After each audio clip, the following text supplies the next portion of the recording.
갈라디아서 3장 26절부터 29절까지 기독교는 종교가 아니라 생명이라 그렇게 얘기를 많이 하죠. 기독교는 종교가 아니라 생명이다. 제가 수요일 우리 바울이 요한이랑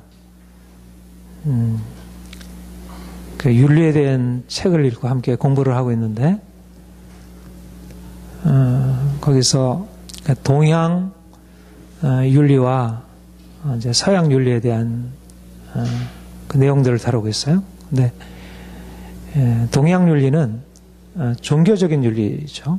그러니까 유교, 불교, 도교 같은 어떤 종교적인 토대를 바탕으로 해서 인간이 어떻게 살아갈까. 근데 이런 그 동양 종교에 근거한 윤리 사상은 굉장히 율법적이에요. 이제 그렇게 다시 요즘에 이제 불교나 유교나 도교 사상이 좀 초점은 다르긴 하지만 보다 인간다운 삶, 어떻게 하면 인간이 보다 인간답게 살아갈 수 있을까? 근데 공통된 것이 뭐냐면 인간의 어떤 욕심, 인간의 욕심을 내려놓고 바른 길, 도교로 말하자면 도, 또 유교로 말하자면 어떤 본성, 불교로 말하자면 불성과 같은 인간이 마땅히 살아가야 할 삶의 길을 가르쳐주고 그런 삶을 근데 그런 삶을 향해서 나아가는 것은 곧 어떤 육체적인 욕심을 내려놓는 것, 무력, 명예욕, 권력욕. 사실 요즘에 이제 이 세상도 그렇잖아요. 우리가 요즘에 보면 인간의 고통을 가져다 주는 가장 중요한 이유들이 욕심 때문에 서로 싸우고,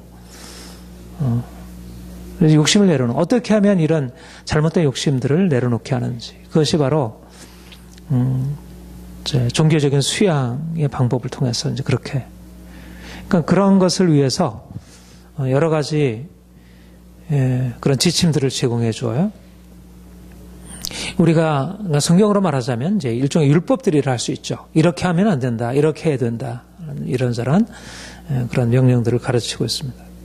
그러다 보니까 사실 그렇게 살아가는 것이 마땅히 인간다운 삶을 살아가기 위한 길이라는 것을 인정을 한다 하지만은 그렇게 살아가는 게 정말 우리의 삶에 편하기보다 굉장히 눌림이 돼요. 그렇죠? 인간은 자기의 욕심을 이렇게 추구하는데 그 욕심을 이렇게 절제하고 그것을 내려놓도록 얘기하니까 그게 자유를 주지 못해요.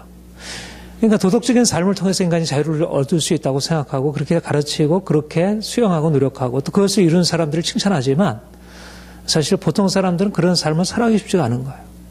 그러니까 뭐 불교의 도덕이나 유교의 도덕이나 뭐 다 사실은 사람들로서는 굉장히 힘겨운 것이라 이렇게 할 수 있죠. 그러나 아무튼 그럴지라도 그것이 인간 삶을 위해서 보다 질서 있는 삶을 위해서 필요하다 그렇게 가르치는 것입니다. 그런데 기독교도 그런 유교나 불교 같은 하나의 도덕으로 이해하는 경향들이 많이 있어요. 우리가 기독교 신앙을 받아들일 때 기독교 신앙을 마치 이전에 자신들이 거기에서 이제 성장해온 유교 도덕 또는 어떤 불교의 도덕성, 욕심을 내려놓는 것, 또 어떤 보다 이제 인간다운 어떤 법들을 지켜 행하는 것 이런 것을 기독교의 신앙이라 생각을 하고요. 굉장히 율법적인 그런 신앙을 가르치고 그렇게 해온 것입니다. 사실 우리 기독교 신앙 안에 굉장히 율법적인 요소가 많이 있어요. 그러니까 우리가 이제 요즘에 율법의 내려놓음에 대해서는 많이 얘기를 하잖아요.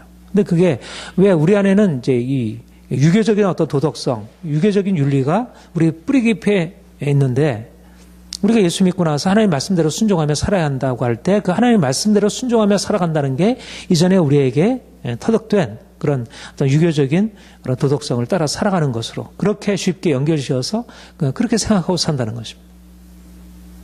그렇게 되면 신앙이라는 것이 이전에 불교 안에서 그랬고 유교에 통해서 그랬듯이 신앙이라는 게 이게 뭔가 인간의 삶을 자유롭게 해주기보다는 오히려 누르고 편함을 주지 못하는 거죠. 우리 지난주에 우리가 믿음이 오는 이후로는 더 이상 우리가 율법이라는 초등교사에 있지 아니하다. 분명히 옳은 길을 우리에게 가르쳐주고 그 옳은 길로 나아가야 하지만 그 길로 나아갈 수 없는 인간에게는 그런 옳은 길을 제시해주는 율법들이 그게 기독교 율법이든지 유교 율법이든지 불교 율법이든지 이슬람의 율법이든지 힌두교 율법이든지 철학적인 율법이든지 어떤 것이든지 간에 그건 다 자유롭게 하기보다 무거운 눌림이 되는 것이죠. 그러니까 요즘 세상은 그 율법을 벗어 던져버리고 인간 스스로 자기가 원하는 대로 자기 욕구에 충실하게 살아가는 것이 보다 인간다운 삶을 위해서 좋은 것이라 이렇게 가르치고 있어요. 그렇죠? 요즘엔 더 이상 외적인 타율적인 율법을 벗어버리려는 경향이 이제 많아지는 것입니다. 그런데 기독교 신앙은 종교나 율법이 아니고 생명이라는 것입니다. 기독교 신앙, 우리가 주님을 만나서 주님을 믿는다는 것은 우리를 무거운 율법 아래 두는 게 아니고 이것 해야 되고 이것 하지 말아야 되고 우리 안에 있는 계속적인 어떤 육체적인 본성적인 욕구를 누르고 그래서 뭔가 우리가 따르기 힘들지만 따라야 하는 그런 어떤 억압적인 의무 그런 규범 안에서 종속적으로 살아가는 게 아니라는 거예요. 우리는 믿음이 온 후로 더 이상 초등교사 아래에 있지 않아도다. 더 이상 율법 아래에서 이것 해야 되고 이것 하지 말아야 되고 그런 눌림 가운데 행하는 것이 아니라 자유함으로 삶을 사는 것이에요. 생명. 이 생명이라는 말은 우리는 사실 생명이라는 말을 이 목숨 이런 것으로 일반적으로 이해하지만 영어로는 이게 life잖아요. life. 삶. 기독교는 삶인 것입니다. 말하자면 우리의 삶을 정말 살아있게 만드는 것이에요. 진정으로 살아있게. 그러니까 예수를 만난다는 것은 예수를 믿는다는 것은 물론 율법도 우리의 삶을 위해서 나름대로 역할을 하는 것이라 볼 수 있지만 그러나 그것은 죄 있는 인간이 육체의 욕심을 제대로 제어하지 못하는 인간에게 그것은 삶이 아니라 오히려 죽음을 의미한다고 그랬죠. 율법은 오히려 죽음을 의미하는 것이에요. 삶을 위해서 주어진 것이라 할지라도 그것이 우리 인간에게 의미하는 것은 오히려 죽음을 의미했어요. 그런데 예수 그리스도의 복음, 예수님이 십자가에 죽으시고 부활하시고 그가 우리의 생명이 되셨다는 것은 우리가 그를 믿음으로 말미암아 우리가 실제적으로 우리의 삶이 뭔가 새로운 의미를 얻게 되는 거예요. 상과 유리되어 있는 어떤 무거운 삶의 어떤 질서 이런 게 아니라 삶 그 자체인 거예요. 삶을 억압하는 틀이 아니고 그야말로 그 안에서 이루어지는 삶인 거예요. 그게 예수님을 믿는 믿음의 의미예요. 그러니까 삶과 믿음이라는 것은 이렇게 동떨어진 게 아니라 오히려 믿음이 올므로써 우리는 이래야 된다는 의무가 아니라 이럴 수 있고 그렇게 가능케 하는 어떤 생명이 우리에게 일어나고 그런 변화가 일어나는 거죠. 그러니까 예수님을 정말 우리가 믿고 그분을 따르고 섬긴다는 것은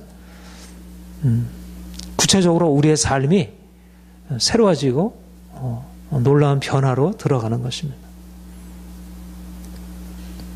바로 오늘의 본문도 우리가 예수를 믿음으로 말미암아 얼마나 놀라운 인생이 우리에게 주어지는지 우리가 이 땅에 살아가면서 율법이 아니라 오히려 율법으로부터 자유케 해서 인생을 정말 자유로운 인생으로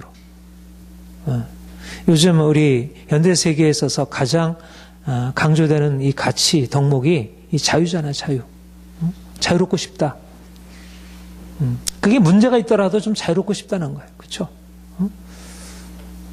그런데 우리가 주님을 알게 되면서 삶, 자유로운 삶이 뭔가 이렇게 무거운 눌림 안에 있는 삶이 아니라 자유로운 삶인 것이죠. 자유로운 삶.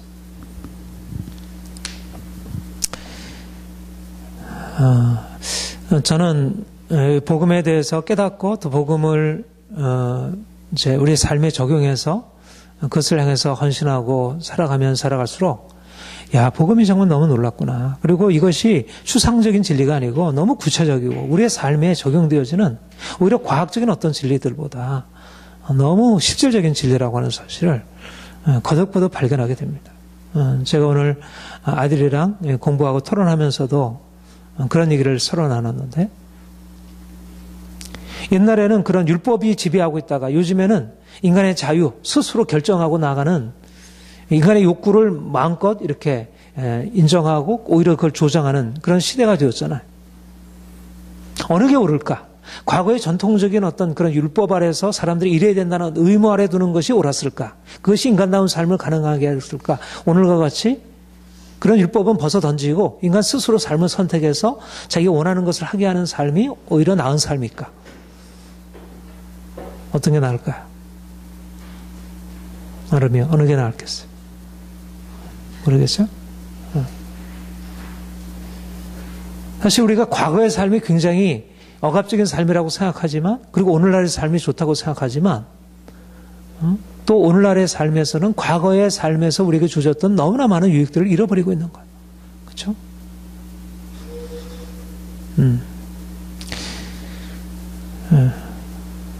그런데 정말 복음, 기독교 신앙, 예수 그리스도가 십자가에 죽으시고 부활하셨다는 사실, 복음이라는 사실은 과거와 오늘날의 이 신앙, 오늘날의 삶에 이 둘 중에 하나, 억압적인 율법에 아래 두든지 아니면 인간의 욕망을 그냥 무차별적으로 그냥 이렇게 허용해서 인간의 삶을 정말 위험한 지경에 빠뜨리게 하든지, 이런 어떤 이쪽이나 저쪽이 아니라 그야말로 가운데 길, 중용, 중도, 이런 얘기를 하죠. 예수 그리스도 안에서는 정말 하나님의 뜻대로 살아가는 삶의 질서를 가지고, 그러면서도 그 안에서 진정한 삶의 자유를 얻게 되는 그것이 가능하다는 것입니다.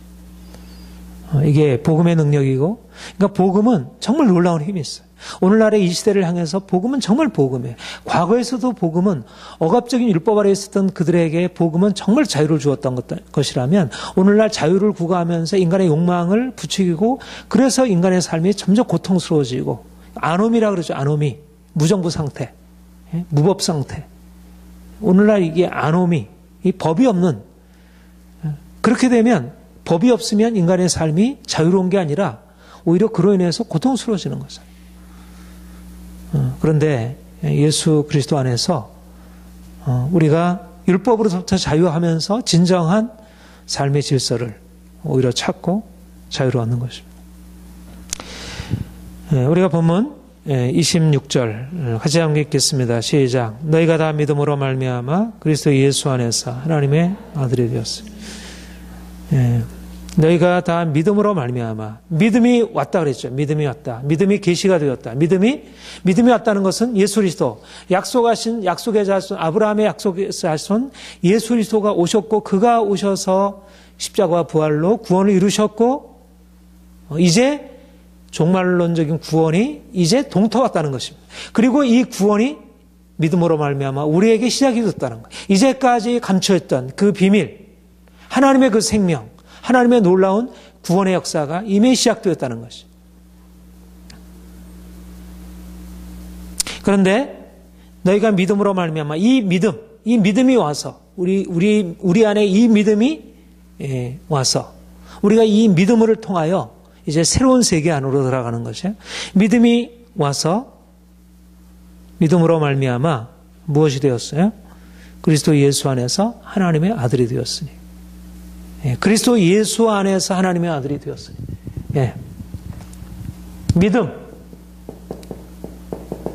믿음이라고 하는 것은 바로 그리스도 예수 안에서. 믿음이라고 하는 것은 예수님은 나의 주님이십니다. 하나님이 예수 그리스도를 죽은 자 가운데 살리셨습니다. 이것을 믿는 믿음이지만, 바로 그 믿음이라고 하는 그 우리의 신앙 고백, 우리가 하나님을 나의 하나님으로 예수 그리스도를 나의 주님이라고 고백하고 그가 나를 위해서 행하신 일을 그 고백하는 믿음은 무엇을 의미하냐면, 그 지적인 고백 안에, 우리의 지적인 동의 안에 어떤 일이 일어나냐면 바로 그리스도 예수 안에서 바로 우리의 존재가 바로 그리스도 예수 안에서 하나님의 아들이 되어지는 그리스도 예수 아니라고 하는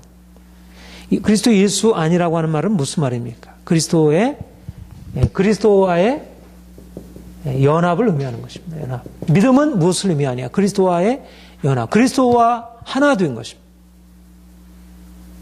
믿음이 놀라운 것은 무엇이냐면 바로 우리가 예수를 나의 주로 고백하는 그 믿음이라고 하는 사건 안에 그냥 그것이 우리의 머리와 우리의 입술의 고백이 아니고 그 우리의 깨달음과 그 우리의 암과 그 믿음의 고백 안에 어떤 것이 내포되냐면 하나님이신 그분, 죽은 자 가운데서 부활하셔서 영원한 생명 되신 그분이 바로 우리와 연합하여 우리가 그분의 생명에 연합해서 그 생명이 우리에게 들어와 역사하는 일이 시작이 되었다는 것입니다. 이게 믿음의 의미인 거예요. 우리가 하나님의 자녀가 된다는 것, 이것은 바로 하나님과 하나 되는 것, 영원한 생명이신 그분과 하나 되는 일이 우리의 삶 가운데 시작이 된 것이에요.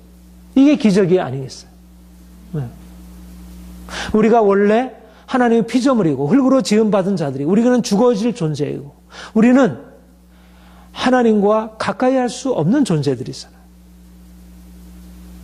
그런 존재인데 우리가 믿음이라는 이 사건을 통해서 이것은 왜 이게 믿음이 온 것이냐면 우리가 지난주에 얘기한 대로 믿음이라고 하는 것은 믿음이 계시되었다. 이제까지 감춰있던 하늘에 속한 영광이 우리에게 나타나고 그 생명이 나타나게 되었고 그 믿음이라는 걸 통해서 우리가 거기에 참여한 바 되는 것을 의미한다는 거죠.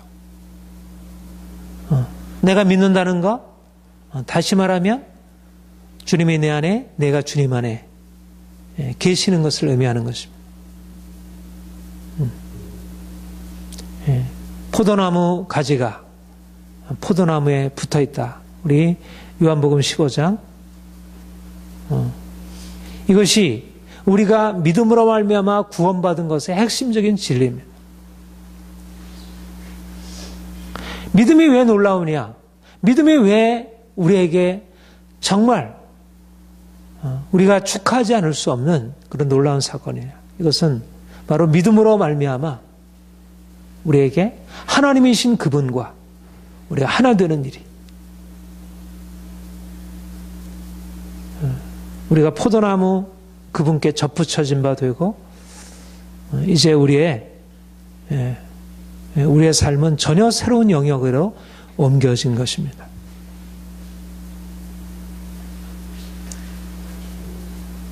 그러니까 우리가 예수를 믿은 이후에 우리의 삶은 여전히 이 땅에 살아가고 있고 여전히 우리의 삶의 조건은 크게 달라진 것 없다 할지라도 중요한 사실은 믿음으로 말미암아 새로운 세계가 전개되는 것이에요. 우리는 하나님의 자녀가 되고 하나님과 함께하는 임마누엘, 하나님의 음성을 듣고 하나님과 함께 동행하고 그분이 행하신 것을 날마다 배우고 경험하는 그런 삶을 살게 되는 것이에요. 네, 우리 에베소서 2장.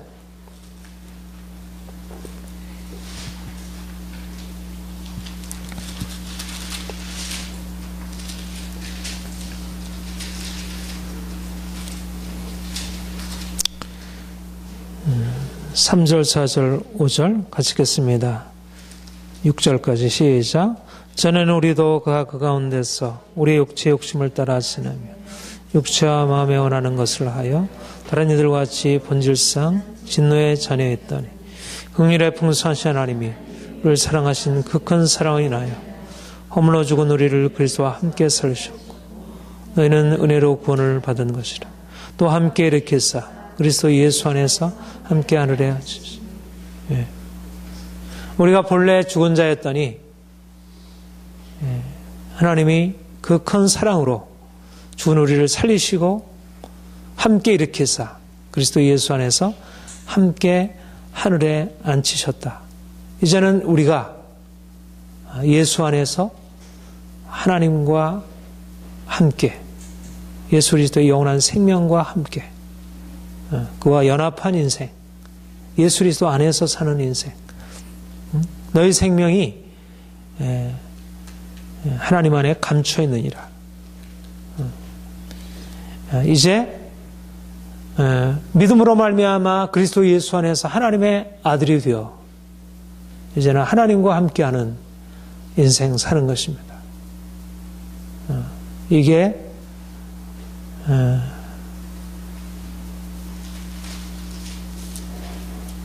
믿음이 온 이후로 우리가 더 이상 종이 아니요 율법 아래에 있는 종이 아니요 하나님의 아들이라고 하는, 우리가 하나님의 아들이라고 하는 것은 우리가 이 땅에 살지만 이미 하나님의 그 영원한 영광, 그의 아름다움, 그의 부요하심과 그 풍성함 안에 누리는 그런 삶으로 우리에게 하나님께서 주셨다는 것.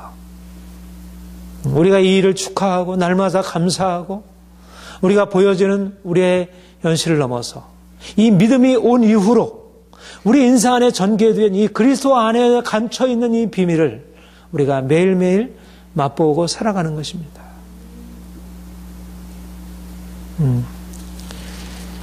우리 본문 27절에 보면 너희가 다 믿음으로 하는 그리스도 예수 안에서 하나님의 아들이 되었으니 누구든지, 27절 같이 읽겠습니다. 누구든지 그리스도와 합하기 위하여 세례를 받은 자는 그리스도로 옷 입었느니라. 여기서 그리스도의 연합에 대해서 다시 얘기를 하고 있습니다. 그렇죠? 그런데 그리스도의 연합을 얘기할 때 무엇으로 얘기를 하죠? 세례.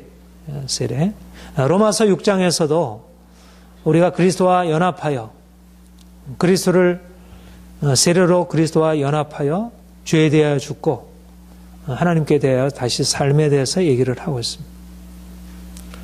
우리가 세례를 받음으로, 믿음으로 세례를 받음으로 그리스도와 연합한 자가 되었습니다. 그리스도로 옷 입었다. 내가 그리스도로 옷 입었을 때 이제는 내 삶이 아니고 내 모습이 아니고 나를 통해서 그리스도께서 나타나시는, 이제 우리가 여기서 살아가고 있지만 우리의 삶을 통해서 나타나시는 것은 옛사람을 벗어버리고 새사람, 의와 진리의 거룩함으로 입은 새사람, 예수 그리스도, 그분의 영원한 생명의 옷을 입고 우리가 이 땅을 살아가는 거예요. 전에는 죄 아래 살았고 문제 가운데 살았지만 이제는 예수 안에서 그리스도로 옷 입은 거예요. 그리스도로 옷 입었다는 얘기는 우리의 삶에서 그리스도께서 나타나신다는 거죠. 옛사람을 벗어버리고 새사람을 입으라. 그 말은 무엇이에요? 우리의 삶이 그렇게 된다는 거예요. 그의 삶이. 예수 그리스도는 우리 안에 있는 생명일 뿐만 아니라 우리가 그분과 연합하게 될 때 우리의 삶에 새로운 증거가 있다는 거죠. 삶이. 우리의 삶이 새로워진다는 거예요. 전에는 죄 아래에 있었는데 이제는 죄에서 벗어나서 의의 옷을, 거룩한 옷을 입고 살아가는 것입니다. 의의 세마포 옷을 입고 살아가는 것입니다. 그것이 예수 안에 있다고 하는 것입니다. 우리가 예수 안에 있다고 하는 말은 그냥 어떤 추상적으로 신비적으로 그럴 뿐만 아니라 영적으로 그럴 뿐만 아니라 그리스도의 옷을 입은 거예요. 옷을. 그리스도로 옷 입었다. 우리 로마서 13장에 보면 그리스도로 옷 입음에 대해서 이렇게 얘기를 하죠.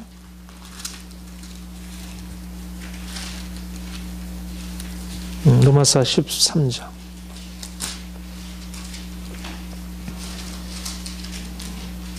12절부터 14절 시작. 밤이 깊고 낮이 가까웠으니 그러므로 우리가 어둠의 일을 벗고 빛의 갑옷을 입자. 낮에와 같이 단정해하고 방탕하거나 술 취하지 말며 음란하거나 호색하지 말며 다투거나 시기하지 말고 오직 주 예수 그리스도로 옷 입고 정욕을 위하여 육신의 일을 도모하지 말고. 그러니까 우리가 주님과 연합하여 로마서 6장의 말씀처럼 우리가 죄에 대하여 죽고 이제는 그리스도의 부활 생명 가운데서 죄로부터 자유해서 옛사람이 이제 죄의 종되었던 옛사람이 죽고 이제는 주님과 죄에 대해서 자유한 삶을 살게 되고 그래서 이제 새로운 주 예수 그리스도로 옷 입고 정욕을 위하여 육신의 일을 도모하지 않는 삶인데, 이 삶이 이제는 정말 진정한 삶. 여러분, 아까도 얘기했지만 유교나 불교의 도덕이 이런 것을 지향하잖아요. 사람들로 하여금 뭔가 새로운, 뭔가 도덕적이고 보다 윤리적이고 인간다운 삶, 보다 고상한 삶, 어떤 본성에 합당한 삶을 지향하고 있어요. 목표로 그렇게 살아고 있어요. 근데 그거는 그렇게 하기를 원하지만 그렇게 할 수 없는 거예요. 근데 여기는 어떻게 그렇게 됩니까? 우리가 노력해서 달려가는 게 아니고, 노력해서 달려가는데 달려가서 얻지 못하면 율법이 정죄하는 거, 이것이 바로 율법이라면, 이거는 우리는 율법의 어떤 추구를 향해서 달려가다가 실패하고 그냥 거기에 눌러 앉아 있는 것이 아니라 그리스도로 옷 입었느니라. 그리스도로 말미암아 세례를 받음으로, 세례로 말미암아 그리스도로 옷 입어. 그리스도와 합하기 위하여 세례를 받은 자는 그리스도로 옷 입어. 그리스도로 옷 입었다는 얘기는 이제 우리 안에 우리가 추구하는 저 멀리 있는 목표가 아니라 이제 우리 안에 마음에 새기고, 우리 예레미야 31장 33절의 말씀처럼 우리의 마음판에 율법이 새겨지고 우리가 예수 그리스도께서 우리에게 나타내 주신 그 놀라운 삶을, 그의 겸손과 희생과 온유와 정직과 아름다운 그 인생이 바로 우리의 삶에 나타나도록, 너희가 이렇게 윤리적으로 살아라 이렇게 말씀하지 않아요. 그리스도로 옷 입으라 이렇게 말해요. 그렇죠? 그리스도로. 우리가 그리스도로 옷 입었느니라. 그래서 이전에 우리의 인생은 이제 끊어지고 깨어지고 예수 안에서 새로운 인생이 시작이 된 것입니다. 아름다운 생, 아주 고상한 삶, 높은 삶.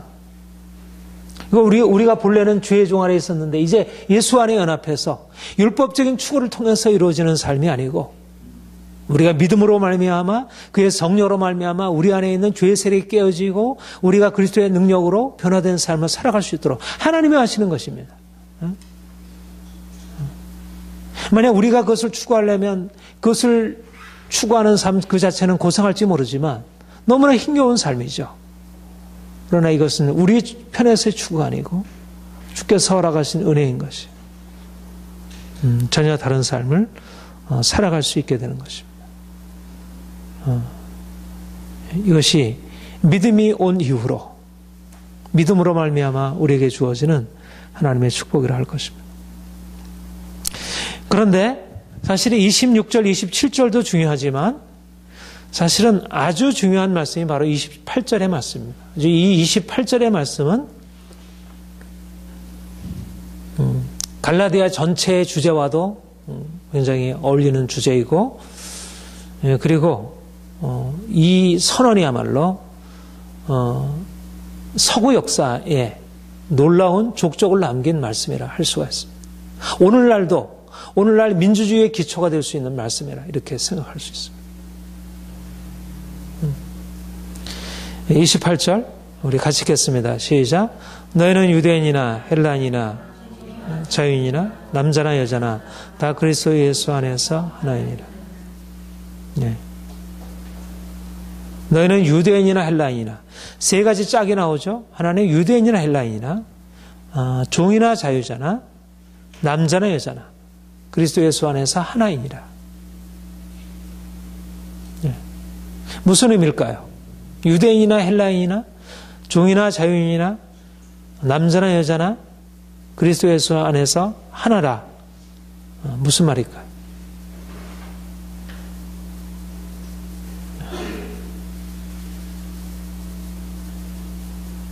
하나라는 말은, 여기서 하나라는 말은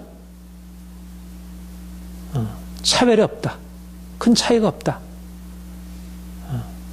유대인이든 헬라인이든 종이든 자유자든 또 남자든 여자든, 중요한 것은 유대인이든 헬라인이든 그들의 인종이나 혈통이 아니고 믿음으로 말미암아 하나님의 자녀가 되는 데 있어서는 유대인이나 헬라인이나 차이가 없다는 거죠. 그렇죠? 믿음으로 하나님의 자녀가 되는 것은 종이든 자유인이든 차이가 없다는 거죠. 믿음으로 하나님의 자녀가 되는 것은 남자든 여자든 차이가 없다는 거죠.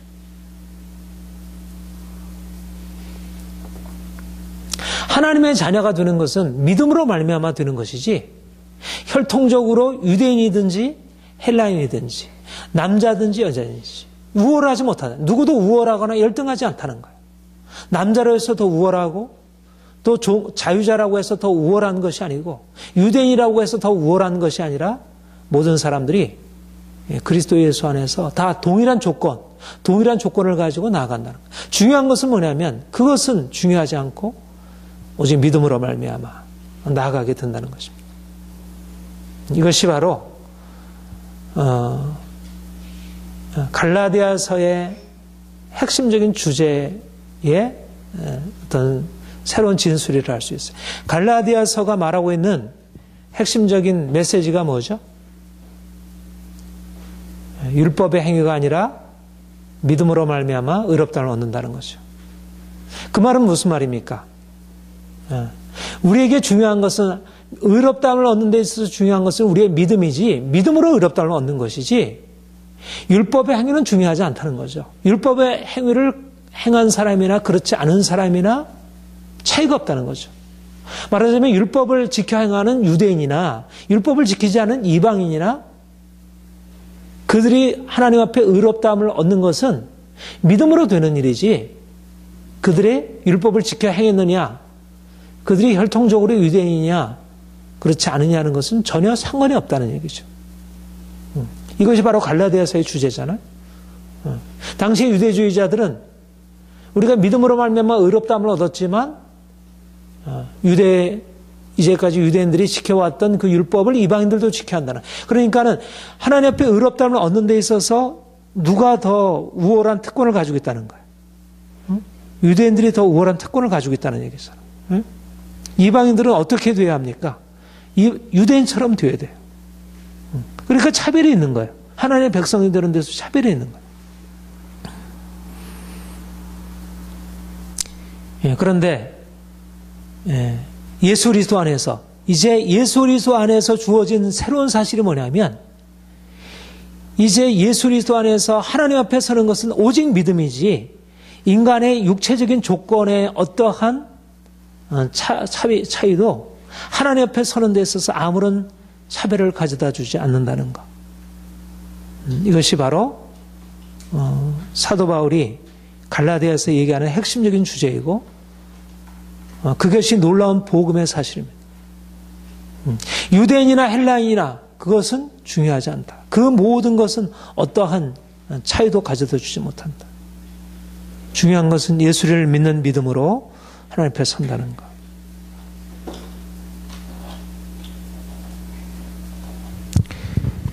자, 갈라디아 2장 19절 한번 봅시다.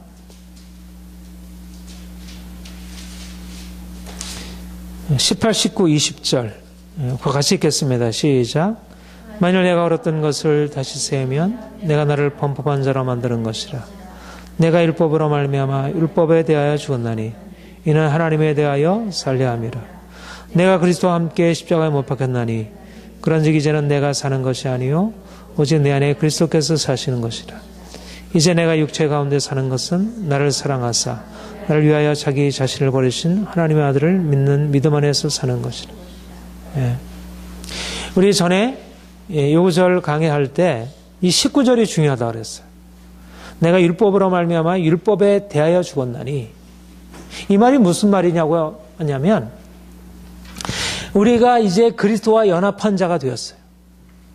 이제는 우리가 죄에 대해서 죽고 의에 대해서 산 자가 되었어요. 이제는 그리스도가 옷 입은 자가 되었어요. 근데 우리가 그리스도와 연합하여 산다는 것이 무엇을 의미하면 이제는 더 이상 율법 아래 있지 아니하고 율법에 대해 죽었다는 것입니다. 말하자면 율법적인 구분 아래서 율법 아래서는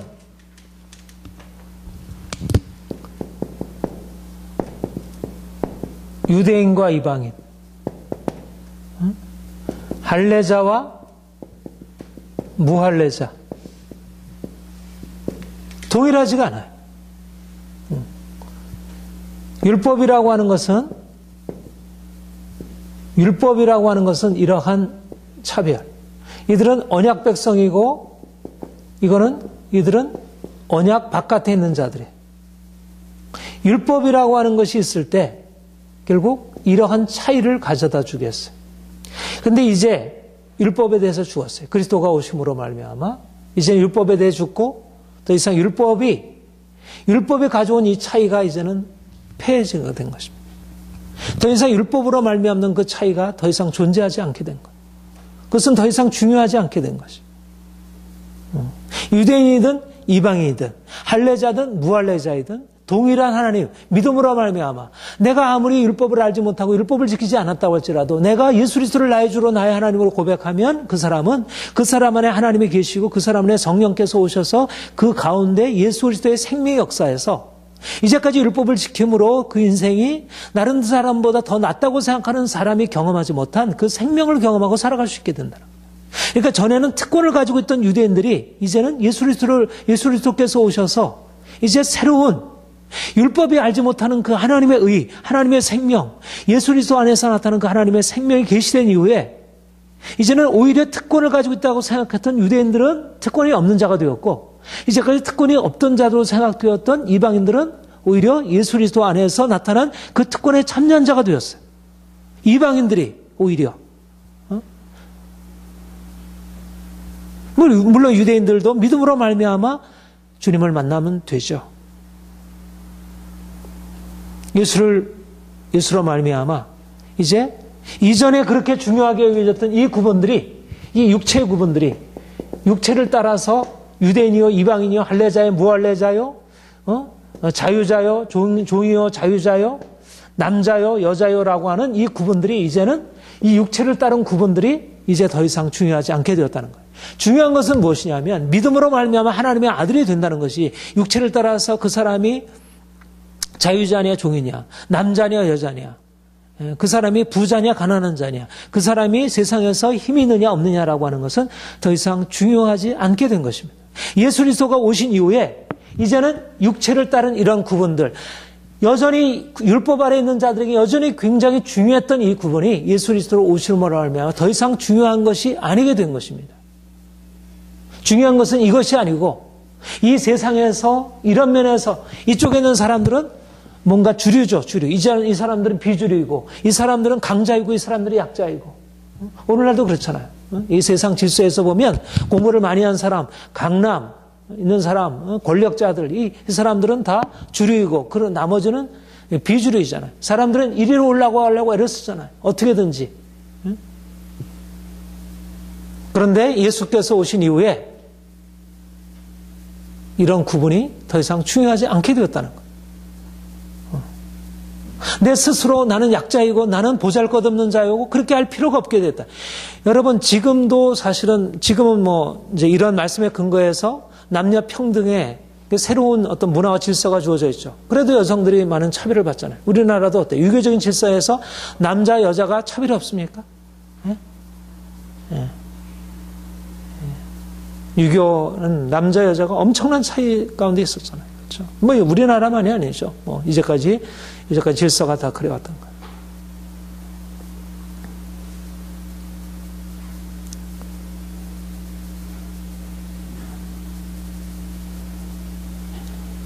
예수께서 오셔서 이제 중요한 것은 뭐냐면 이게 율법 아래 있는 그 질서라고 하면 이제 예수 안에서 그리스도 예수 안에서 그리스도께서 오심으로 말미암아 이 세상적인 이 질서, 이러한 위계 질서, 이러한 세상적인 차별과 그러니까 가난한 사람들, 여자는 남자에게 차별을 받고 이 사회에서 차별을 받고 돈이 없는 사람은 이 사회에서 차별을 받고 대학을 못 나온 사람은 이 사회에서 차별을 받고 이게 오늘날 이 세상적인 질서이잖아요. 근데 그리스도 안으로 들어오면 더 이상 그런 차별이 더 이상 존재하지 않는 그것은 중요하지 않는다는 거예요. 이제 그리스도 안에서 각 사람들이 유대인은 유대인으로서 이방인이 이방인으로서, 남자는 남자로서, 여자는 여자로서. 여러분, 이건 굉장히 중요한데요. 예수 그리스도께서 오신 이후로 이것이 더 이상 차이가 없는, 그리스도 예수 안에서 하나라고 하는 말은 어떻게 보면 이 구별이 중요하지 않다는 것인데, 이 구별이 중요하지 않다는 것이 모든 것을 무차별하게 만드는 게 아니고, 이 구별이 중요하지 않다는 것으로 인해서 오히려 이 차이가 존중이 되기 시작한 것입니다. 역설적인 것이. 다시 이건 굉장히 중요한 진리예요. 여러분, 고대 사회에 있어서는 남자와 여자의 차별, 그 두 가지만 가지고 얘기를 하자면 종과 자유자, 남자와 여자. 고대 사회에 있어서는 종은 인간다운 대접을 받지 못했잖아요. 차별이라고 하는 것은 보면 종은 종으로서의 인간의 존엄성을 갖지 못한 거예요. 그렇죠? 여자는 여자로서의 인간으로서 존엄성을 갖지 못한 거예요. 남자보다 열등한 것입니다. 종은 자유자보다 열등한 존재인 거예요. 인간으로서. 그게 차별을 의미해요. 그러니까 차이라고 하는 것이 존중이 됩니까? 차이라는 것이 존중이 되는 게 아니라 오히려 이러한 차별이죠. 차별. 차이가 존중되는 게 아니라 차별이 이루어지는 거예요. 차별. 억압이 이루어지는 거죠. 여러분, 그 미국의 노예 해방, 또 아마 마틴 루터 킹의 이렇게 그 인종 차별에 대한 어떤 그런 반대 운동. 그 얼마나 그 인간 이하의 삶을 살아가는 것이라. 흑인들은 인간으로서 그 얼굴이 검다는 것과 그가 인간으로서 존엄한 가치를 가지고 있다는 것이 그 무슨 직접적으로 상관이 있어요. 그러나 잘못된, 이 율법적인 잘못된 사회에서 사람들이 존엄을 제대로 존중을 받지 못한 것이. 그러니까 육체에 속해 있어서는 오히려 이런 잘못된 질서로 인해서 많은 사람들이, 이 아래에 있는 사람들이 이 강자에 의해서 약자들이 고통을 당하고 억압을 당하는 것이. 그런데 그리스도께서 오셔서 이것이 중요하지 않다. 이것은 차별이 없다. 중요한 것은 예수 그리스도를 믿는 믿음이다. 그런데 이 복음의 사실이 사람들을 이 땅에서 사는 이 질서에 대해서 새로운 변화를 가져온 것입니다. 더 이상 여자가 남자처럼 될 필요가 없고, 그 다음에 종이 자유자처럼 될 필요가 없는, 각자가 그 차이가 존중되는 새로운 질서가 가능하게 된 거예요. 이제 예수께서 오셔서 우리에게 있어서 중요한 것은 주님뿐이시다. 근데 주님이 어떤 분이냐면 이 모든 것을 무차별하게, 이건 아무래도 상관없어요. 이것은 뭐 이 땅에서 잠시 지나가는 세상이니까 이것은 아무래도 상관없다 이렇게 하지 아니하시고, 오히려 그동안에 이런 차별로 인해서 억압받던 자들이 오히려 자기 자신을 찾을 수 있도록 그렇게 말씀하신 거예요. 우리 전에 우리 고린도전서 7장 그 부르심 받은 그대로 지내라, 거기서 말씀한 대로 할례자가 무할례자가 될 필요가 없고 무할례자가 할례자가 될 필요가 없다. 왜냐하면 하나님께서 할례자나 무할례자나 다 받으시기 때문에. 내가 하나님을 믿는다는 것은 무할례자가 할례자가 되는 것이 아니고 종이 자유자가 되는 게 아니라는 거예요.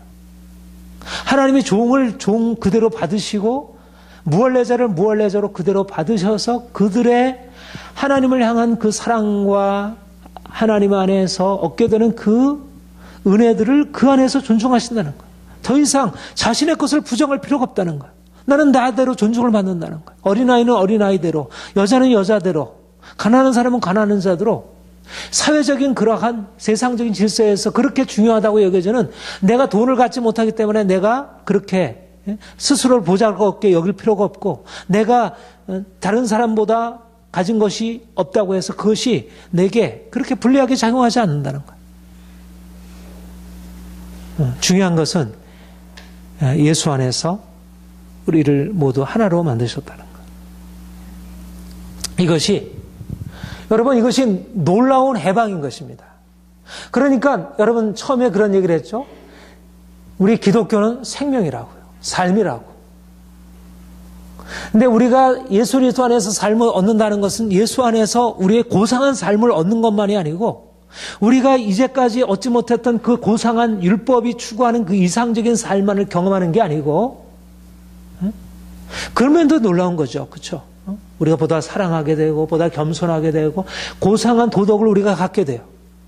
그런데 그렇게 되면 우리 기독교 신앙은 이 보통 사람들과는 별로 상관없는 것이 되잖아요. 너무 높은 도덕성만을 주장하는.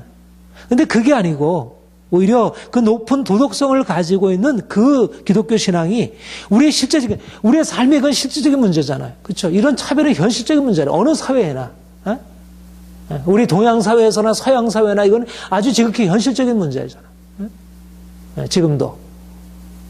남녀의 차별, 그 다음에 억압, 이것은 아주 현실적인 문제잖아요.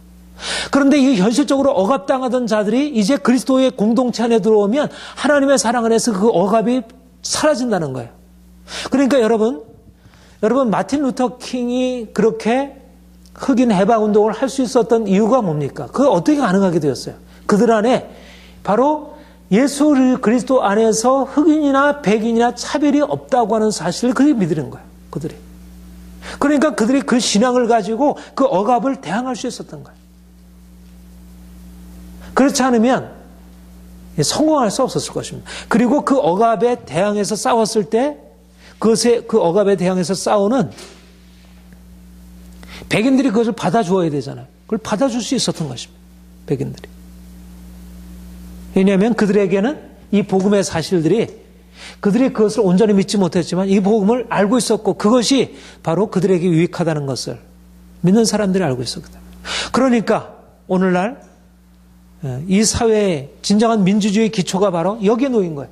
바로 구체적으로 우리가 이 땅에서 어떻게 살아가느냐. 억압과 차별. 요즘에 얼마나 우리 사회도 이 공정성의 문제. 이게 다 차별이잖아요.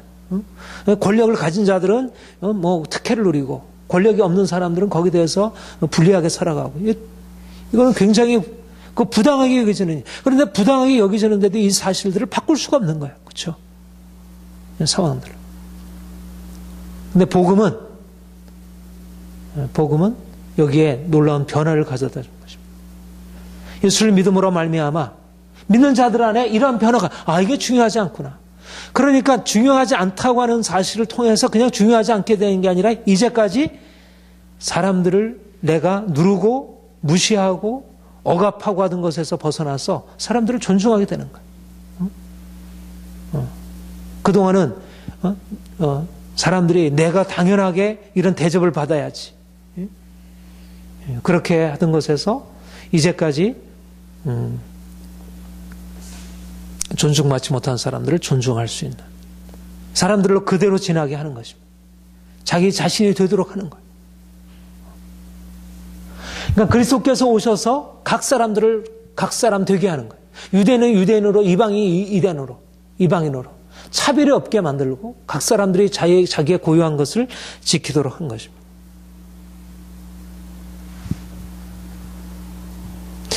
여러분, 그 안디옥 사건, 그 우리 앞에 안디옥 사건이 있었죠. 안디옥 사건. 2장 11절 이하에 보면 게바가 그 안디옥에 있었을 때 예루살렘은 어떤 사람들이 이제 안디옥에 왔을 때 베드로가 이방인들과 함께 먹다가 그들이 오면 할례자들을 두려워해서 식탁 교제에서 물러났다고 했어요. 14절 한번 같이 읽어볼까요? 시작. 그러므로 나는 그들이 복음의 진리를 따라 바르게 행하지 아니함을 보고 모든 자 앞에 베드로에게 이르되 내가 유대인으로서 이방인을 따르고 유대인답게 살지 아니하면서 어찌하여 억지로 이방인을 유대인답게 살게 하려. 여기서 이방인을 따르고 유대인으로서 이방인을 따르고 유대인답게 살지 아니하면서 어찌로 이방인을 유대인답게 살게 하려느냐 이렇게 얘기를 하죠. 이방인을 유대인답게 유대인처럼 만들려고 한다는 거예요. 유대인처럼. 말하자면 유대인들에게서 유대주의자들에게 중요한 것은 뭐냐면 유대인은 언약 백성이고 이방인은 언약 바깥에 있는 자들이에요. 이방인들이 언약 안에 들어오기 위해서는 유대인처럼 되어야 돼요. 음식법을 지키고 안식일을 지켜 행하고 그것은 마치 이방인을 유대인처럼 만들려고 하는 이방인이 이방인으로 있으면서 하나님의 언약 백성으로 충분하지 못한 거죠. 그렇죠? 유대주의자들이 볼 때 뭔가 부족한 거예요. 그러니까 그들이 온전한 하나님의 백성이 되려면 그들은 유대인처럼 살아야 돼. 그들의 문화를 바꿔야 하고 그들의 의식을 바꿔야 돼. 그러면 이방인들이 하나님 믿는다는 것이 굉장히 불리하지 않겠어요? 오늘날 세상 사람들이 교회에 들어와서 이제까지 세상에서 살고 있었던 그들의 삶의 문화를 다 내려놓고 종교적인 율법적인 어떤 문화를 따라가려면 신앙생활이 쉽지 않겠죠. 그렇죠? 그래서 오늘날 교회가 세상에서 외면당하고 있어요. 그렇죠? 예수를 믿는다는 것이 자신이 가지고 있었던 그런 어떤 문화라고 하는 것을 바꿈으로써 주님을 믿는 게 아니라는 것이죠. 그러니까 그들 자신 있는 그대로 가지고 주님께 나아가서 주님의 생명을 경험하고 주님을 경험하는 것. 그러니까 주님께서는 우리가 가지고 있었던 자연적인 조건을 무시하거나 그것을 억압하거나 그것을 바꿈으로써 주님을 만나게 하지 아니하고 내가 있는 그대로 할례자로 부르심을 받았느냐? 무할례자가 되지 말라. 무할례자로 부르심을 받았느냐? 할례자가 되지 말라. 왜냐하면 그것은 중요하지 않다. 종으로 부르심을 받았느냐? 굳이 자유자가 될 거 아니다. 자유자로 부르심을 받았느냐? 종이 되는 거 필요 없다. 그냥 내가 하나님께서 나를 부르신 조건 안에서 내가 주님을 만나면 되는 것입니다. 그러니까 믿는다는 게 그냥 어려운 게 아니에요. 내가 만약 율법을 지켜야 한다면 예수를 믿고 나서 내 인생을 바꿔야 한다면 내가 우울질인데 내가 다혈질로 바꾸고 내가 주도형인데 내가 신중형으로 바뀌어지고 그렇게 되면 예수 믿는 게 얼마나 불공평하겠어요. 예수 믿는 것은 어떤 특정한 부류의 사람들만 신중한 사람들만 좀 안정적인 사람들만 그런 사람들만 예수를 잘 믿을 수 있다면 굉장히 불합리할 것처럼 여기서. 근데 많은 종교들이 그런 거예요. 많은 종교들이. 기독교도 많은 경우에 그런 거예요. 근데 그렇지 않다는 것입니다. 신중형은 신중형대로, 사교형은 사교형대로, 뭐 동양 사람은 동양 사람대로, 서양 사람은 서양 사람대로, 어린아이는 어린아이대로, 남자는 남자대로, 여자는 여자대로 각기 자기의 고유한 방식으로 하나님을 섬기고 살아가는 것이 하등의 문제가 되지 않는다는 거예요. 그러니까 예수를 믿는 것을 어떤 정형화된 틀 속에서 믿지 않는다는 거죠. 요즘에 그 문화가 요즘에 포스트 모더니즘이잖아요. 포스트 모더니즘이라는 게 뭐예요? 이제까지 보편적인 하나의 틀에다가 규정하던 것을 다 풀어주는 거잖아요. 그런 보편적인 룰이 필요 없다는 거예요. 각기 자기가 들어가는 거예요. 동양 사람 굳이 서양의 그 고급 문화를 쫓아갈 필요가 없고 대중문화는 하급하고 질이 낮고 뭐 이렇게 클래식은 더 높은 그런 게 아니고 대중문화든 뭐 클래식이든 다 나름대로 가치가 있다. 이게 포스트 모더니즘의 가치관이에요. 물론 여기에도 이제 뭐 다 긍정할 만한 것은 아니지만 그런데 바로 대중문화든 고급 문화든 대중문화든 서양 사람이든 동양 사람이든 차이가 없다는 거야. 그러니까 굳이 딴 사람이 될 필요 내가 그냥 나로서 주님을 섬기면 돼. 개척교회든 대교회든 상관이 없다는 거예요. 개척교회는 뭔가 부족하고 대교회는 뭔가 그럴듯하고 이렇지 않다는 거예요. 개척교회, 작은 교회로서 하나님을 섬기는 것이 전혀 문제가 되지 않는다는 거예요. 하등의 일이 아니라는 거예요. 근데 사람들은 자꾸 이걸 비교해가지고 이 모든 것을 크게 만들면 개척교회가 가난한 교회가 부자 교회가 되고 작은 교회가 큰 교회가 되는 것이 성공이라고 생각하는 거예요. 그렇지 않다는 거예요.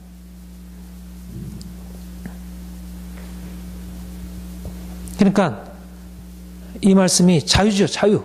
그렇죠? 각 사람이 가지고 있는 크기가 다른데 토끼로 주어지는 사랑과 사자로 주어진 사람이 다르잖아요. 질이 다른 거예요. 종류가 다른 거예요. 그러면 사자가 나은가 토끼가 나은가? 그건 비교 대상이 아니잖아요. 작은 교회가 나은가 큰 교회가 나은가? 이게 비교 대상이 아닌 거예요. 비교 대상은 그게 아닌 것입니다. 중요한 것은 내가 나로 존재하면 되는 거지. 내가 주님 안에서 자기로 존재하면 되는 거예요. 차별이 없는 거예요. 굳이 자신을 바꿀 필요가 없다는 것입니다.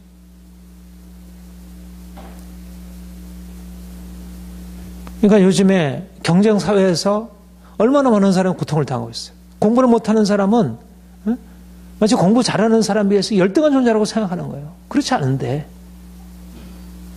종류가 다른 거지. 물론 그 부분에 있어서는 부족하지.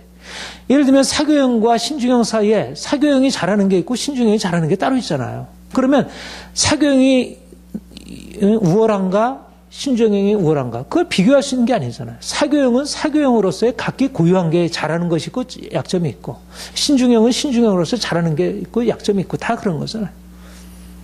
그거는 비교 대상이 아니잖아요. 차별이 없다는 것입니다. 하나님이 주신 각자의 육체적인 조건 안에서 그대로 있으면 되는 거예요. 이것을 바꾸려고 해야 할 필요가 없다는 거예요. 그런데 이게 어디서 이런 차별이 없어지냐면 그리스도 예수 안에서 이런 차별이 없어요.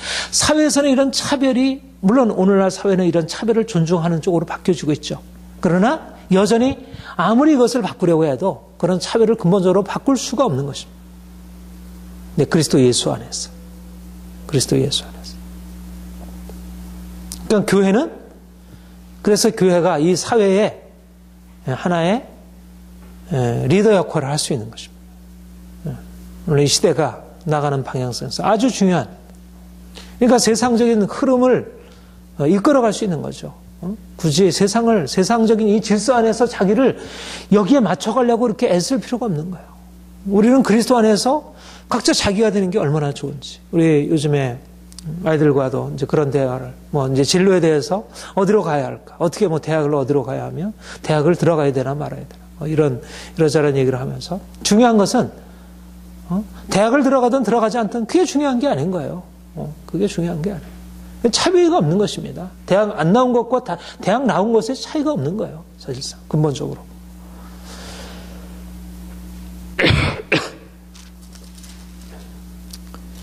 그러니까 기독교 신앙은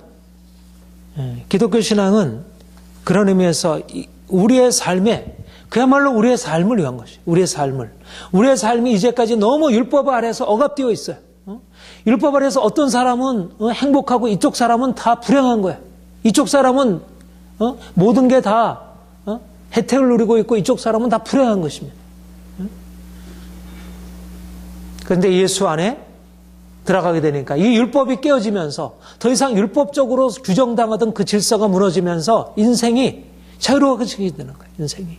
그동안에 억압당하던 사람이 더 이상 그 억압에 따라서 자기 자신을 이해하고 그렇게 바꿔가려고 애쓸 필요가 없게 된 거예요. 자녀들을 그렇게 막 그냥 세상적인 그 가치 기준에 따라서 그렇게 하지 않으면 안 된다는 그런 어떤 생각을 가지고 그렇게 밀어붙일 필요가 없게 된 거예요. 중요한 것은 예수 안에서 내가 자기를 존중하고 그러니까 다른 사람을 존중할 수 있게 되는 거죠. 그렇죠? 그러니까 복음이 얼마나 삶을 자유롭게 합니까? 저는 그래서 이 복음은 강력한 것입니다. 강력한 거예요. 복음은 엄청난 능력. 아까 얘기했던 이 부분은 말이죠. 이것은 전통적인 도덕이 추구하는 길을 우리에게 보여주고 있어요. 그렇죠? 전통적인 도덕은 우리의 삶에 어떤 완벽한 이상을 추구하도록 만들어요. 그렇죠? 근데 이것은 어때요? 이 율법을 깨할 때 전통적인 삶은 이렇게 나가다 보니까 사람들을 자꾸 억압하고 있어요. 몇몇 부류의 사람들만 이쪽의 사람들만 인정을 했어요. 근데 오히려 이제 예수 안에서 이런 고상한 도덕성이 이루어질 뿐만 아니라 그 도덕성을 그 높은 삶을 오히려 우리가 가지고 있는 그 자연적인 삶의 조건을 충분히 존중하는 그 가운데 이루게 하는 거죠. 그러니까 얼마나 완벽해요. 그러니까 오늘날 이 시대적인 흐름과도 맞잖아요. 그렇죠? 오늘날 시대적인 이 다원주의, 관용, 개인주의, 자유 이게 다 사실은 복음 안에서 나온 것입니다. 물론 다른 종교도 이런 요소가 있죠. 이런 요소가 기독교에만 있고 다른 종교는 없다고 말할 수는 없지만 마치 도덕성이 다른 종교도 있고 기독교 안에도 있듯이 마찬가지로 이런 것도 도교 불교 이런 것도 사실 이런 진리를 말하고 있어요. 이런 진리의 요소가 있죠. 차별이 없다. 그러나 이렇게 기독교 신앙만큼 온전한 정말 주님 안에서 각자 자신을 존중하고 인정할 수 있도록 이렇게 해주는 것은 없다 겠습니다. 그러니까 그리스도인이 예수 안에서 살아갈 때 얼마나 이 부요한 인생을 살아갈 수 있는지, 정말 높은 인생을 살아갈 수 있고, 그러면서도 이 땅에서 땅에 들 발을 두고 자기의 자연적인 조건을 무시하지 않고 그것을 억지로 바꾸려고 하지 않고 그 안에서 자유롭게 살아가는 거예요. 두 가지 의미가 다 자유죠. 그렇죠? 자, 본문 마지막 절 다시 보겠습니다. 시작. 너희가 그리스도의 것이면 곧 아브라함의 자손이요 약속대로 유업을 이룰자니라. 여기가 중요한 것이 뭐냐면 너희가 그리스도의 것이면 곧 아브라함의 자손이요 약속대로. 뭐 앞에 유대인이나 헬라인이나 종이나 자유인이나 남자나 여자나 그리스도 예수 안에서 하나니라. 헬라인이라 할지라도 이방인이라 할지라도 종이라 할지라도 여자라 할지라도 그리스도의 것이면, 믿음으로 말미암아 주님과 연합했으면 아브라함의 자손이라.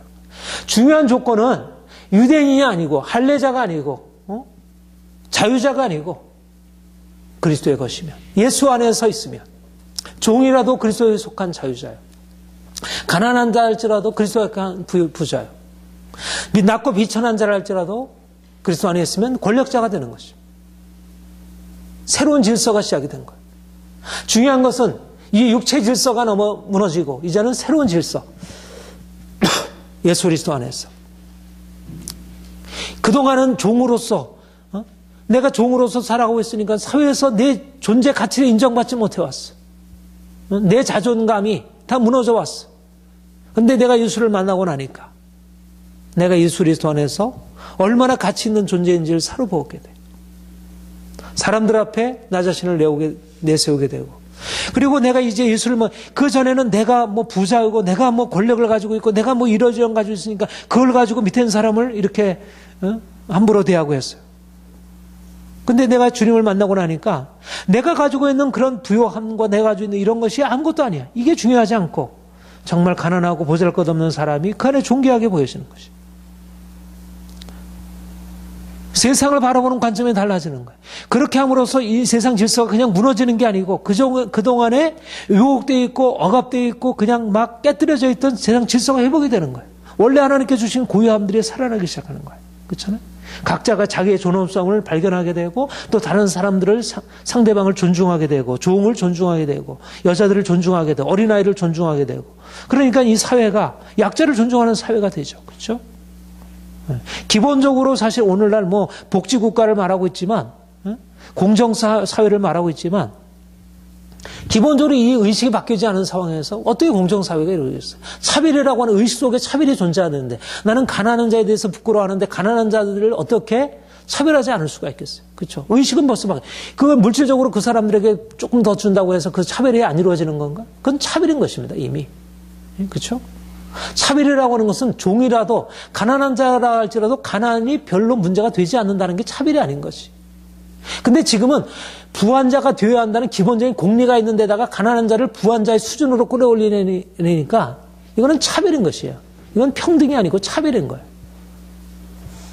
돈을 가지고 있는 사람만이 인간으로 대접받고 돈을 가지지 못한 사람은 인간으로 제대로 대접을 못 받는 사회가 된 거예요. 이것이 차별이죠. 그러니까 기본적으로 이 의식이 바뀌지 말하면 그리스도 안으로 들어가기 전까지는 진정한 의미에 있어서 차별이 사라지지 않는 거예요. 종이나 자유자나 하나다. 그럴 수가 없잖아요. 그렇죠? 학위 소지자와 학위가 없는 사람과 하나다. 그게 가능하지 않잖아요. 세상에서. 그게 어떻게 가능하겠어요? 그런데 이제 예수 그리스도 안에서 너희는 그리스도의 것이요. 이게 놀랍잖아요. 너희는 그리스도의 것이요. 너희가 그리스도의 것이면 아브라함의 자손이요. 예수 그리스도 안에서 하나님 안에 약속대로 유업을 이을 자니라.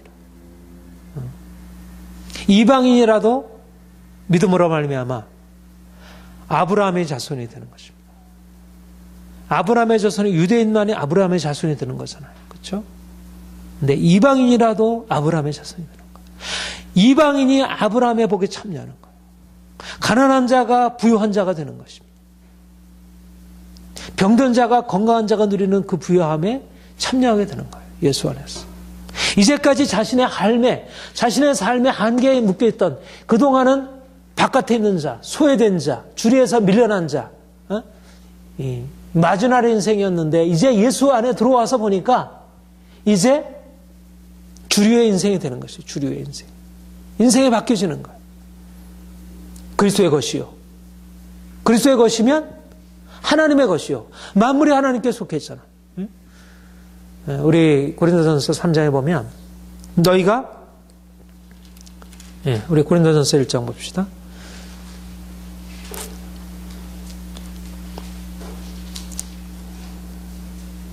1장 29절 30절 31절 시작. 이는 아무 육체도 하나님 앞에서 자랑하지 못하게 하려 함이냐. 너는 하나님께로부터 나왔어. 그리스도 예수 안에 있고 예수는 하나님께로부터 나와서 우리에게 지혜와 의로움과 거룩함과 구원함이 됐으니 기록된 바 자랑하는 자는 주 안에서 자랑하라. 너희는 하나님께 나와서 그리스도 예수 안에 있고 예수는 하나님께로부터 나와서 우리에게 지혜와 의로움과 거룩함과 구원함이 됐으니 우리가 그리스도와 연합하여 우리가 그리스도의 것이 된 것이에요. 아무 육체로도 하나님 앞에서 자랑하지 못하게 하랍니다. 자, 3장 21절부터 23절 시작. 그런즉 누구든지 사람을 자랑하지 말라. 만물이 다 너희 것임이라. 바울이나 아볼로나 계바나 세계나 생명이나 사망이나 지금 것이나 장래 것이나 다 너희 것이요. 너희는 그리스도의 것이요. 그리스도는 하나님의 것이네. 여기서도 너희는 그리스도의 것이요. 그렇게 말하고 있죠. 그리스도는 하나님의 것이네. 그런데 우리가 그리스도의 것이 되면 어떻게 돼요? 만물이 다 너희 것이면. 너희가 그리스도의 것이라는 것과 만물이 다 너희 것이라는 게 한 것입니다. 왜냐하면 만물이 다 주의 것이고 주의 기업이고 우리가 그리스도의 것 되면 만물이 다 우리의 소유되는 것입니다. 그건 놀라운 인생이죠. 세상 질서에 아무리 탁월한 자라 할지라도 그 질서 안에서 약간의 혜택을 누리는 것이지 모든 것을 누리는 게 아니죠. 근데 우리가 그리스도의 것이면 아브라함의 자손이고 약속대로 유업을 줄 자라.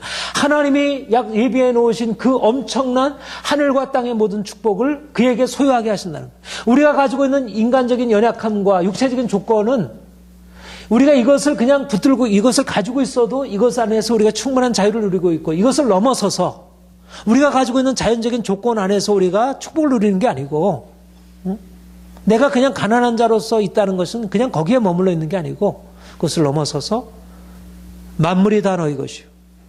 약속대로 유업을 이을 자니라. 하나님의 자손으로 하나님께서 예비하신 놀라운 축복 안으로 들어가서 산다는 것입니다. 이것이 하나님이 우리에게 말씀하시는 놀라운 축복입니다. 우리가 이 세상을 살아가는 동안 예수 안에 있다는 것, 우리가 그리스도의 것 되었다는 것, 우리가 그리스도로 옷 입었다는 것, 이것은 추상적인 사실이 아니라 실질적으로 우리의 삶의 변화를 의미하는 거죠. 우리가 죄에서 이제 벗어나서 예수 그리스도께서 나타나신 그 놀라운 새로운 인생을 사는 것을 의미하고 그것과 함께 이제는 주님께서 말씀하신 이 유대인이나 이방인이나 헬라인이나 할례자나 무할례자나 종이나 자유자나 남자나 여자나 말하자면 보편적인 모든 사람들이 살아가고 있는 그 삶의 한계를 그 차별을 넘어서서 그 놀라운 것들을 누리고 살아가는 인생의 모든 차별을 넘어서서 살아가는 그 엄청난 축복이 우리에게 주는 것을 의미해요. 그러니까 그리스도인에게 있어서 그러니까 그리스도인이 가는 곳곳마다 더 이상 이런 차별의 문제가 되지 않는 거예요. 더 이상 오늘날 얼마나 이런 갈등이 심해. 오늘날 이 사회라고 하는 것은 끊임없는 갈등의 연속이잖아요. 근데 예수 안에서 이런 갈등, 차별, 억압이 사라지고 참된 자유, 평화, 공존, 화해 이런 것이 가능하게 된 것입니다. 우리에게 이 엄청난 복음의 사실이 있어요. 우리가 세상을 향해서 이 엄청난 것을 보여주어야 돼요. 세상에 필요한 게 바로 이거잖아요. 그렇죠? 세상은 이걸 원하지만 이것을 누릴 수가 없어요. 딜레마예요. 뭔가 이렇게 높은 삶을 지향하려면 억압하게 되고 또 사람들을 자유롭게 풀어주면 세상은 온통 무질서가 되고 근데 예수께서 오셔서 이제 놀라운 새로운 질서를 가져다 주신 것입니다. 우리가 이 은혜 안에 더 깊이 들어가기 원합니다.